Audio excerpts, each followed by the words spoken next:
শেখ হাসিনা সম্পর্কে যে অপরাধগুলো ভারতকে জানাতে হবে, ভারতের এখানে আদালতে তার বিচার চলবে, ভারতের আদালত সেটা মেনেও নিতে পারেন আবার খারিজও করতে পারেন, সে আদালতের রায়ের উপর নির্ভর করছে।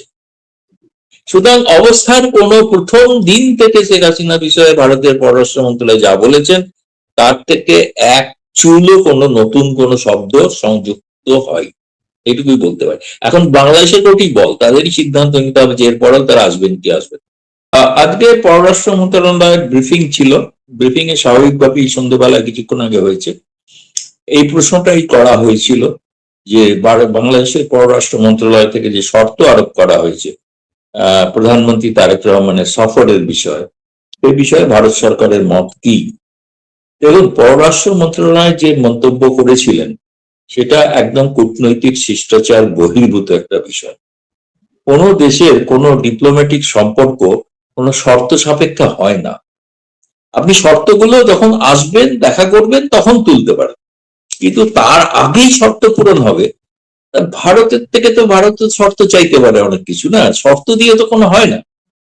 এবং এই বিষয়টাতে আজকে পররাষ্ট্রের মুখপাত্র অত্যন্ত কূটনৈতিক শিষ্টাচার নিয়ে কোন রকম ক্রোধ প্রকাশ না করে, উষ্মা প্রকাশ না করে তিনি বলেছেন ভারত বাংলাদেশের সঙ্গে ইতিবাচক, পারস্পরের অভিন্ন স্বার্থ এবং পরস্পরের পরিপূরক একটা সম্পর্ক গড়তে চায়।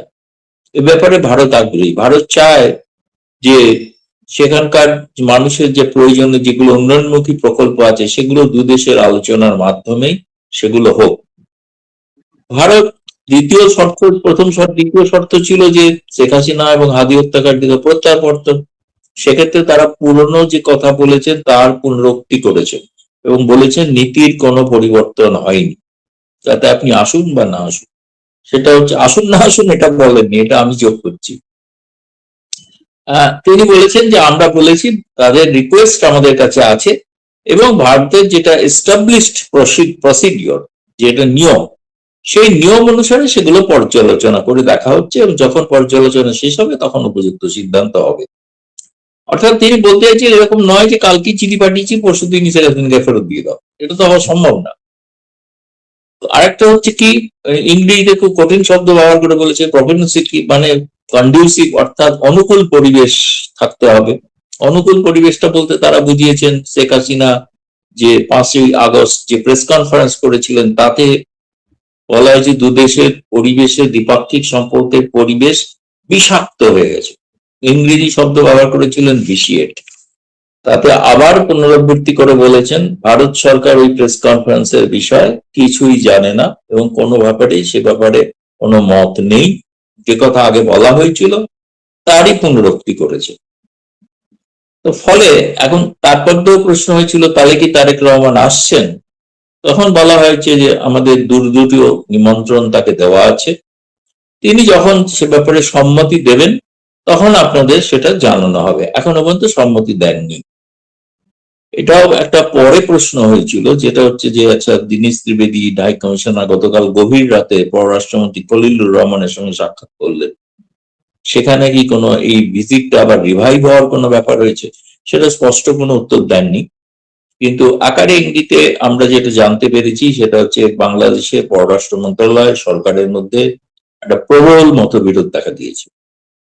এইভাবে ভিজিটটাকে বাতিল করাটা একটা অংশ চাইছে না। বাংলাদেশ এখন যে ধরনের সমস্যা সংকটের মধ্যে আছে সেই সংকট সুরাহা করতে পারে একমাত্র ভারত, যেটা পাকিস্তান বা চীন থেকে সুরাহা হবে না। আপনি কাঁচা মরিচই নেন, বিদ্যুৎই নেন, ডিজেলই নেন, সবটাই তো ভারত থেকে নিতে হবে। ভারতের একটা গণমাধ্যমে কেউ আজকে লিখেছে যে ভারতকে যেভাবে কার্যত অপমান করা হয়েছে ভারতের উচিত সব বন্ধ করে দেওয়া, ডিজেলটা বলা উচিত আপনি পাকিস্তান থেকে, ভারত থেকে কেন দরকার নেই। দ্বিতীয়ত হচ্ছে যে কিন্তু সেই বিষয়ে পররাষ্ট্র মন্ত্রণালয় বলেনি, এটা গণমাধ্যমে লেখা হয়েছে। গণমাধ্যমে বাংলাদেশের পররাষ্ট্র মন্ত্রণালয়ের মন্তব্যকে অত্যন্ত কাঁচা কূটনীতিকদের একটা মন্তব্য বলে অনেকেই লিখছেন এখানে। এবং আমি জানি না তার কিছু সম্পর্ক শুধরানোর জন্য বিএনপি থেকে একটা উদ্যোগ নেওয়া হয়েছে। তারা শুনেছি তারা একটা আর্টিকেল দা হিন্দু পত্রিকার জন্য পাঠিয়েছেন, সেটা হয়তো আগামীকাল ছাপা হতে পারে, সেটা পড়লে জানা যাবে তাতে কি লিখছেন। কিন্তু ব্যাপারটা হচ্ছে এই যে সেক্ষেত্রে এরকম একটা কানাঘুষো আছে যে এই দ্বিমতের কারণে হয়তো ভিজিটটা নিয়ে একটা ভাবনা চিন্তা চলছে। এবং যেটা আপনাকে বলি, আরো আজকে অনেকগুলো বাংলাদেশ নিয়ে প্রশ্ন ছিল। একটা প্রশ্ন ছিল যে আহ ডিজেল যে বাড়তি চেয়েছে এ ব্যাপারে ভারত সরকারের কোনো সিদ্ধান্ত আছে? তার উত্তরে বলেছেন ভারত ও বাংলাদেশের মধ্যে একটা ব্যবস্থাপনা আছে যার মাধ্যমে ডিজেল আমরা দিই। বাড়তি ডিজেল যেটা, সেটা আমাদের ভারতের আভ্যন্তরীণ চাহিদা চাহিদা এবং তেল শোধনাগারের উৎপাদন ক্ষমতা অনুসারে সেটা বিচার করা হবে, সে ব্যাপারে কোনো সিদ্ধান্ত হয়। প্রশ্ন উঠেছিল যে জাতিসংঘের নিরাপত্তা পরিষদ সম্পর্কে একটি মনিটরিং কমিটির রিপোর্টে তারা উদ্বেগ প্রকাশ করেছেন, শঙ্কা প্রকাশ করেছেন যে আল কায়দা ভারত এবং বাংলাদেশের নেটওয়ার্ক তৈরি করছে, যেটা আপনাদের স্বরাষ্ট্রমন্ত্রী অস্বীকার করেছেন গতকাল। কিন্তু এই বিপদটা সম্পর্কে সতর্ক করে পররাষ্ট্রমন্ত্রী বলেছে এক্ষেত্রে ভারত বাংলাদেশ যৌথভাবে এর মোকাবিলা করা উচিত। এটা মানে এই বিপদটা কিন্তু এই উপমহাদেশের বিপদ। এবং তার সঙ্গে ধরুন দু দেশের মধ্যে যে সমস্ত উন্নয়নমূলক প্রকল্প যেগুলো স্থগিত হয়ে আছে সে ব্যাপারে প্রশ্ন হয়েছিল, যেটা বলেছে এটা আমরা উভয় সরকার আলোচনার মাধ্যমে এগুলো আমরা পরস্পরের যেটা প্রয়োজন সেই অনুসারে এটা নিয়ে অগ্রগতি হবে। যে কারণে ভিজিটটা হওয়া খুব জরুরি ছিল। ভিজিটটা না হওয়ার ফলে না এই সমস্ত বিষয় আটকে গেল। ভারতের লোকসান খুব কত কিছু নয়, কিন্তু সমস্ত বিষয়টা যে আটকে গেল এই বিষয়টার জন্য তাদের একটা পুনর্ভাব চিন্তা ভাবনা চলছে আমি জানি না, কিন্তু একটা কঠিন অবস্থা হচ্ছে তারা যে শর্ত দিয়ে বসেছেন এটা পরিষ্কার যে ভারত ওই শর্ত মানছে না, আকার ইঙ্গিতে স্পষ্ট করে দেওয়া হয়েছে। ফলে এখন শর্ত না মেনে তাহলে তারেক রহমান আসবেন কি করে? তাহলে বলতে হয় যে শর্ত আপাতত আমরা প্রত্যাহার করছি, আমরা বা ভারতে গিয়ে এই কথাগুলোই বলবো। সে কথাগুলো তারা বলতে পারে, এসে তো বলতেই পারতেন যে কথাগুলো তারা প্রেস ব্রিফিং এ বলেছেন সেই কথাগুলো তারা এখানে এসে প্রধানমন্ত্রী নরেন্দ্র মোদীর কাছে উত্থাপন করতে পারতেন। সেটা না করে প্রকাশ্য প্রেস কনফারেন্স করে যে ধরনের শব্দ ব্যবহার করেছেন, শব্দটা অবাঞ্ছিত এবং কূটনৈতিক শিষ্টাচার বহির্ভূত শব্দ। এমন মতে অনেকে মজা করছেন, আসলে 17 বছর ক্ষমতা নেই তো সেখানে কূটনৈতিক শিষ্টাচার সেটা জানেন না, শেখেনি তারা, অনেকটা বিদেশি ছিলেন তো। দাদা এইসব নিয়ে মজা হচ্ছে এখানে। ফলে আমি যেটা বলতে চাইছি সেটা এক কথায় না, তারেক রহমানের ভিজিট নিয়ে হয়তো বাংলাদেশে একটা পুনর্চিন্তা ভাবনা চলছে। সেটা কবে হবে আমি জানি না, কারণ পররাষ্ট্রমন্ত্রী তো খলিল রহমান আজকে কাতারে গেছেন, তিনি দুদিন পর ফিরবেন। ফেরার পর হয়তো একটা কোনো উচ্চ পর্যায়ের বৈঠকের পর সিদ্ধান্ত হতে পারে। দাদা ডিজেল নিয়ে যে আলাপ, এটা গত সপ্তাহে ভারত যা বলেছিল এই সপ্তাহে তাই বলছে যে তাদের চাহিদা বাইরে যে হাসিনা হাদি ডিজেল সব এক কথা, যেটা গত সপ্তাহে বলেছে। তার মানে আমরা যদি মানে এটা ওনারা আনুষ্ঠানিক ভাবে যেটুকু বলার প্রয়োজন বলতে পেরেছেন, আমরা যদি অনানুষ্ঠানিক বিশ্লেষণ আপনার কাছে জানতে চাই এই কথাগুলোর মিনিং কি, তাহলে ভারত আগে যে অবস্থানে ছিল মানে গত 2 বছর শেখ হাসিনা ইস্যু বলেন বা এই ইন্টারনাল দুই দেশের অন্যান্য যে ইস্যুগুলো আগে যে অবস্থান ছিল ভারত কি তাহলে সেই অবস্থানই বজায় রাখছে? একই একই অবস্থান আছে, একই অবস্থান আছে, অবস্থানে কোনো পরিবর্তন হয়নি। কারণ ভারত তো একটা নিয়ম এস্টাবলিশ নিয়ম অনুসারে চলে না। এরকম তো নয় যে আপনার ওখানে লাল আলো জ্বলছে গাড়ি চলছে ট্রাফিকে, সবুজ আলো হচ্ছে গাড়ি দাঁড়িয়ে যাচ্ছে, এটা তো বেনিয়মের রাজত্ব না, বেনিয়ম তো নয়, নিয়ম মাফিক। যা ভারত থেকেও তো বহু আর্থিক অপরাধীকে চাওয়া হয়েছে যুক্তরাজ্য থেকে, কাউকে তো আনতে পেরেছেন, আনতে পারেনি কারণ তারা সেখানকার আদালতে তাদের বিচার চলছে। এটা তো একটা অদ্ভুত কথা না, যেখানে বলতে পারেন যে শেখ হাসিনা আছে যখন ভারত থেকে কিচ্ছু নেব, শেখ হাসিনাকে ফেরত না দিলে কিছু, আপনি সবকিছু নেবেন, সবকিছু চাইবেন, আবার দাবিও করছেন বাড়তি ডিজেল। আজকে তো এক মন্ত্রী, আবার কাল দেখলাম মন্ত্রী বলেছেন যে তিস্তা নিয়েও ভারতের সঙ্গে সম্পর্ক খারাপ করতে চাই না। তো সবই মানে নতুন করে আলাপ ভালো, এগুলো ভালো, এগুলো খারাপ কিছু না, এগুলো নিশ্চয়ই আমি স্বাগত জানাই। দুই দেশের সম্পর্কে একটা উন্নত হওয়া উচিত। কিন্তু সেখানে যদি না হয়, আপনি এটাও বলেছিলাম তারেক রহমানের সফর যদি বাতিল হয় তাহলে ধরে নেবেন এটা জয় হচ্ছে জামায়াতের, জয় হচ্ছে এনসিপি। তারা তো বলেছিল যাওয়া উচিত না, তাহলে তাদের কথাই তারেক শুনলেন। 3/4 সাংসদের সমর্থন যার, তিনি শুনছেন অকিঞ্চিত কর যাদের কোনো সংসদই নেই, নামে মাত্র কয়েকজন মাত্র সাংসদ, তাদের কথা শুনে তারেক রহমান ভয় পাচ্ছে। এটা তো অদ্ভুত বিষয় না? আসলে বাংলাদেশে 3/4 কোনো অর্থ হয় না, কারণ শেখ হাসিনাও 3/4 আসরে জয়লাভ করেছিলেন, পরে 4 মাসও টেকে, তাই না, জানুয়ারি থেকে। ফলে ওই সংখ্যার ভিতরে কিছু বিচার হয় না, বিচার হয় আপনি কোন আদর্শবোধে চলছেন তার উপরে বিচার হয়। দাদা, আমি সোশ্যাল মিডিয়ায় দেখছি যে রাহুল গান্ধী কি শেখ হাসিনাকে নিয়ে কোনো প্রতিক্রিয়া জানিয়েছেন? এটার আমি এফেক্ট হচ্ছে কিছু? সম্প্রতি এটা কোথায়, আমিও সোশ্যাল মিডিয়াতেই দেখেছি, কিন্তু আমি ঠিক মনে করতে পারছি না যে হঠাৎ শেখ হাসিনা প্রসঙ্গে রাহুল গান্ধী এরকম একটা মন্তব্য করেছেন, কোথায় করেছেন এটা আমি জানি না, এটা সোশ্যাল মিডিয়াতেই দেখছি। না, ভারতে শেখ হাসিনা সম্পর্কে তো একটা সর্বসম্মতি আছে, এক আধজন বাদ দিলে, ওই মুসলিম একটি দল ছাড়া বাকি সমস্ত রাজনৈতিক দল মনে করেন তাদের সর্বসম্মতিক্রমে রিপোর্টও তো পার্লামেন্টে এই অধিবেশনে পেশ হয়েছে, তাতে আছে না শেখ হাসিনাকে ফেরত দেওয়া যাবে। তাতে ওইটাকে সবাই হাইলাইট করেছেন বাংলাদেশ, যে শেখ হাসিনাকে রাজনীতি করতে দেওয়া যাবে না। প্রেস কনফারেন্স করা তো রাজনীতি নয়, তাই না, কোনো ভাষণ দেওয়া তো রাজনীতি নয়। রাজনীতি বলতে রাজনৈতিক দল খুলে সংগঠিত করা এবং তারেক রহমান সরকারকে উৎখাত করার জন্য ডাক দেওয়া। শেখ হাসিনা তো উৎখাতের ডাকই দিচ্ছেন না, তাই নিয়ে আওয়ামী লীগের মধ্যে প্রশ্ন আছে। শেখ হাসিনা চাইছেন রিকনসিলিয়েশন, যে আলাপ আলোচনার মাধ্যমে একটা বাংলাদেশের নিপীড়িত মানুষের পাশে আমরা সকলে মিলে দাঁড়াই।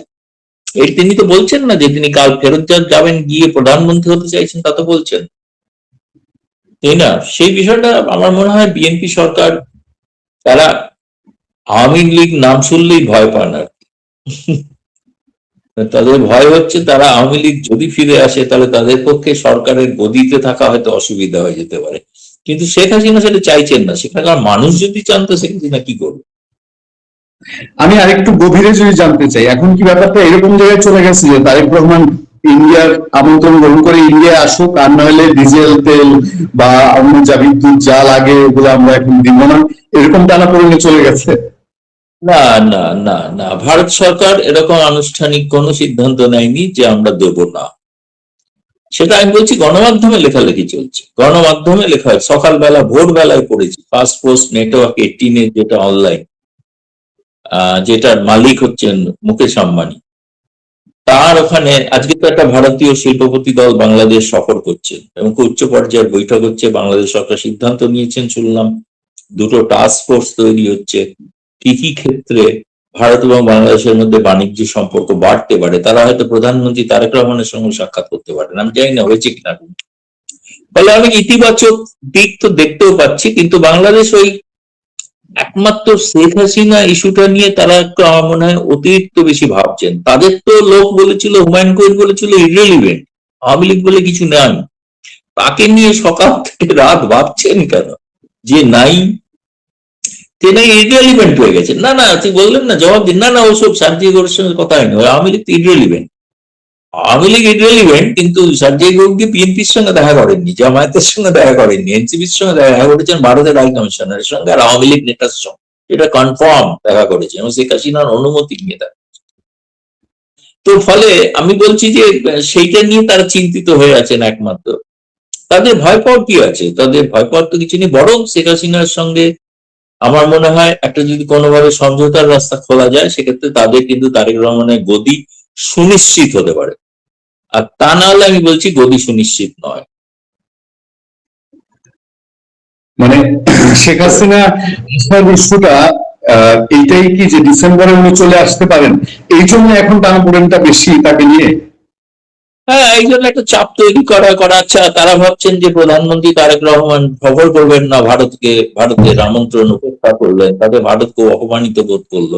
এরকম ভারতের তো ক্ষেত্রে ছোট ছোট অনেক দেশের করেই থাকে, পরে আবার ঘুরে ফিরে তারা ভারতের কাছে আসে, তাই না।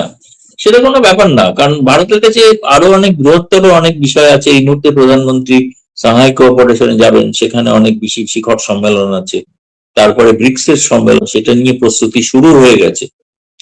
ফলে এইসব বিষয় নিয়ে তো এখন মাথা ঘামানোর মতো হঠাৎ দেখুন, প্রতিবেশীর সঙ্গে সম্পর্ক রাখাটা সবসময় জরুরি, সবসময় দরকার, কিন্তু বাংলাদেশকে আপনি দেখছেন তো আজকে পররাষ্ট্র মন্ত্রণালয়ের মুখপাত্রের যে জবাব, তিনি কিন্তু সেই ভাষায় জবাব দেননি যে ভাষায় বাংলাদেশের মফা থেকে জবাব দিয়ে, তাই না। আমরা আমাদের জবাবটা অনেক পরিশীলিত, মানে একটু আচ্ছা ঠিক আছে, ওটা বলা যেতে পারে, ঠিক আছে ওরা জানেন না বোঝেন না, একটু ভুল করছেন, একটু বুঝে নিন না, একটু বুঝুন আর কি। মানে চেষ্টা হচ্ছে যদি তাদের ভুল বোঝানো যায়, এই মানে ভুল শোধরানো যায় রাদার।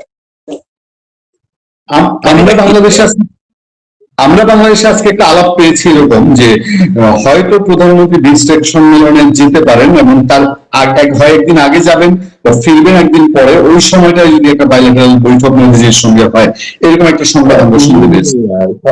সম্ভাবনা আছে, নেই তা নয়। আমি বলছি তিনি যখনই আসুন, ব্রিক্স এর আগে আসুন বা ব্রিক্স এর পরে আসুন অথবা ব্রিক্স এর সময় আউটরিচে আসুন, তার জন্য প্রধানমন্ত্রী নরেন্দ্র মোদী অবশ্যই সময় বের করে তার সঙ্গে দেখা করবেন, এটা পাক্কা।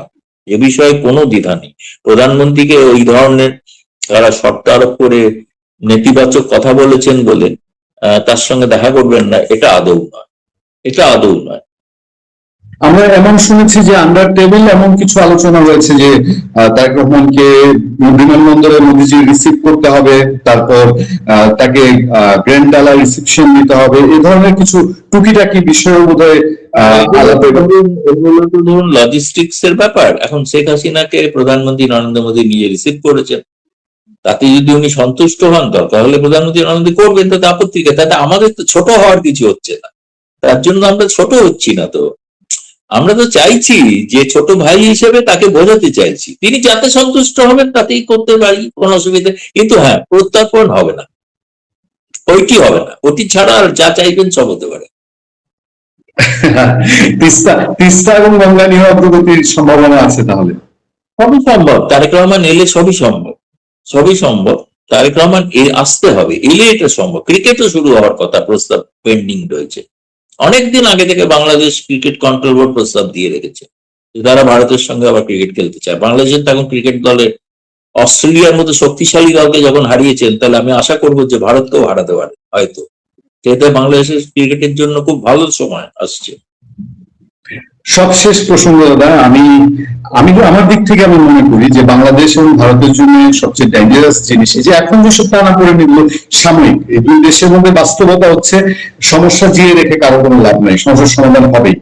কিন্তু বাস্তবতা হলো ওই আল কায়দার যে থ্রেটটা, এই আল কায়দার থ্রেটটা দুই দেশের মধ্যে খুব সাংঘাতিক। শেখ হাসিনার সময় ইন্টারনাল সিকিউরিটি যোগাযোগটা খুব ভালো ছিল, গোয়েন্দা তথ্য বিনিময়টা ভালো ছিল, বাংলাদেশ এবং পাকিস্তানের সঙ্গে গোয়েন্দা তথ্য বিনিময় শক্তিশালী করেছে। সেই ক্ষেত্রে আল কায়দার থ্রেট মোকাবেলা করা কি সম্ভব হয় বলে মনে করেন? কারণ কারণ আরেকটু বলি, ইউনূস সরকারের সময়ে বাংলাদেশ জঙ্গিবাদের একদম অনুকূল পরিবেশ তৈরি হয়ে গেছে, সেটাকে ভাঙতে হবে। সেটাকে ভাঙা বাংলাদেশের একার পক্ষে সম্ভব না, সবারই সহযোগিতা প্রয়োজন। আমার তো ধারণা, আমি আগেও বলেছি আবারও বলছি, যে রিসার্চ অ্যান্ড অ্যানালিটিক্যাল উইং এর চিফ যখন বাংলাদেশ সফর করে তখন জানবেন কোনো ভয়ঙ্কর তথ্য নিয়ে সফর করছে, যেটা অন্য কোনো ভাবে বলা হবে না। এবং সেই তথ্যটাই তিনি হয়তো তাদেরকে জানিয়েছেন। তার মধ্যে সিকিউরিটি কাউন্সিলের রিপোর্টও আমরা দেখলাম। এটা বাংলাদেশের জন্য উদ্বেগের বিষয়, ভারতের জন্য উদ্বেগের বিষয়, এমনকি দক্ষিণ এশিয়ার জন্য উদ্বেগের বিষয়। ফলে এই বিষয়টা যদি মানে উপেক্ষা করে তাহলে কিন্তু বিপদ হয়ে যাবে, অনেক বড় বিপদ হয়ে যাবে। সেই বিষয়টাকে সম্পর্কে সতর্ক থাকা জরুরি। এবং যেটা হোম মিনিস্টার বলেছেন আপনাদের, ওটাকে একটু বাড়িয়ে বলা হয়েছে। এসব বলে যে এখন সাধারণ মানুষের কাছে সেটা দিতেন যাতে আতঙ্ক না ছড়ায়, তার জন্য হয়তো বলে থাকতে হবে। কিন্তু প্রবলেমটা আছে এবং অনেকগুলো জায়গা থেকে বিস্ফোরণ ঘটছে তো, তাই না? খুব বড় বড় বিস্ফোরক পদার্থ পাওয়া যাচ্ছে। ফলে চিন্তার বিষয় এই যে এক্ষেত্রে ভারতের পররাষ্ট্র মন্ত্রণালয় চান যে ভারত এবং বাংলাদেশ যৌথভাবে এই আল কায়দার জঙ্গিদের যে বাড়ান্ত তার প্রতিহত করুন, যৌথভাবে সংগ্রাম করুন। ভারত রাজি আছে বাংলাদেশের সঙ্গে যৌথভাবে কাজ করতে এই বিষয়ে।